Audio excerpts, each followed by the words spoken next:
Well, hello, dear friends. Thanks for spending just a couple minutes with me today as we just kind of talk about Sunday's worship. We are on the fifth Sunday of Epiphany. Um, Kind of the introduction for this is in our text. We hear um, from Isaiah. We hear in First Corinthians and in the Gospel of Mark. And in Isaiah, the one God who sits above the earth and numbers the stars also strengthens the powerless. In Jesus's healing works, we see the hand of God, the Creator, lifting up the sick, especially in our gospel text, the sick woman, who is Simon's mother-in-law. And then after Jesus does these miracles, we are strengthened through that, and as we watch him continue to preach and teach and all of those things, he then comes to some time in quiet prayer. So this fifth Sunday of Epiphany, we um, we kind of hear a little bit more about the miracles of what God's doing. So our text for Sunday, our first reading is from Isaiah 40, 21 through 31. We will say together the Psalm 147, verses 1 through 11 and 20. And then our second lesson, 1 Corinthians 9, 16 through 23.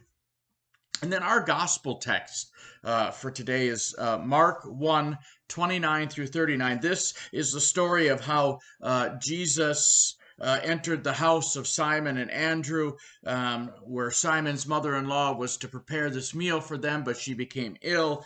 And so Jesus took her hand and healed her. And then that evening, he did the same thing. He healed those that were brought to him, right?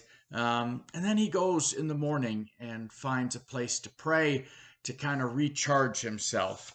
And then when he's told that more people want to be healed, he says, "Let's go on. I was called to to proclaim the message, and so we need to move on."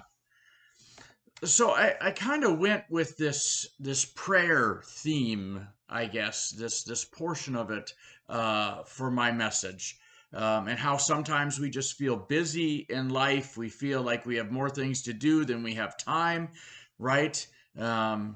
Where we might find it difficult to say no to people. Um, and and then it brings up a question which I will ask is, when you ask people how they are, what kind of response do you get?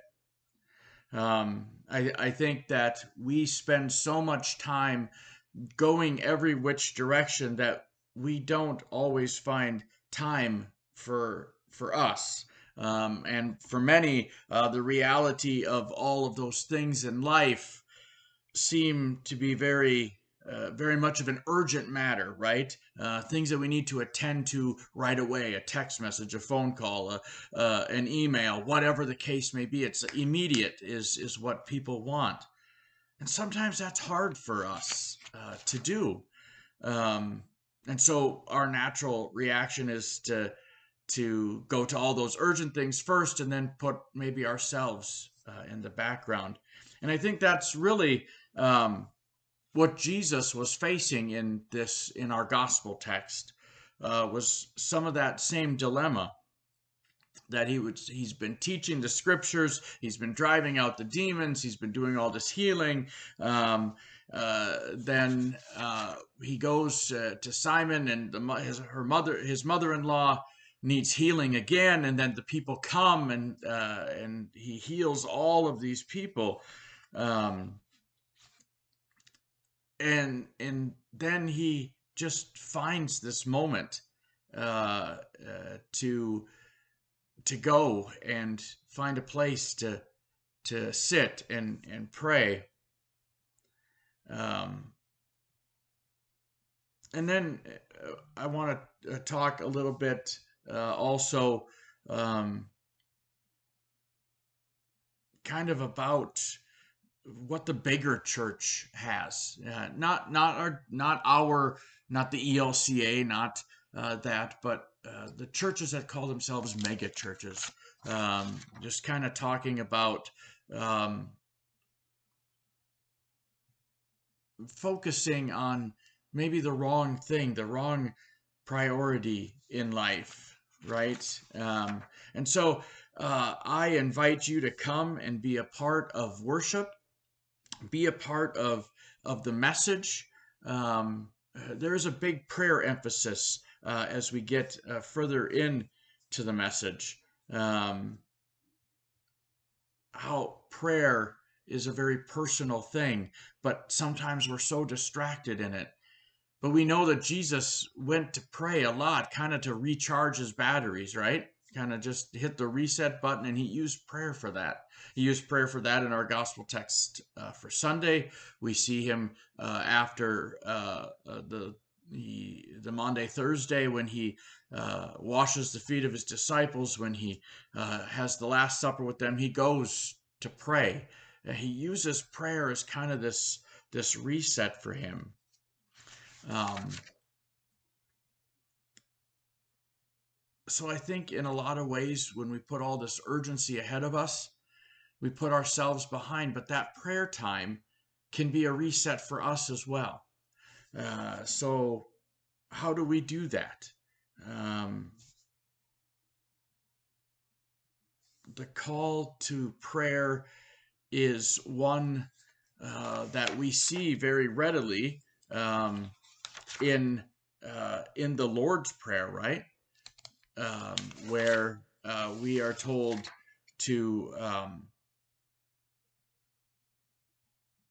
I'm trying to find it in my in my notes here. I apologize for that. Um, I lost it. I lost my thought. Oh well. Um, I want to emphasize the prayer part of our gospel text as well as the part where Jesus is kind of pulled and always asked to give something and to do something. So we know that Jesus preached and he taught and he performed the miracles, and in all of that, he reset himself with that power of prayer, and that's what we can continue to do.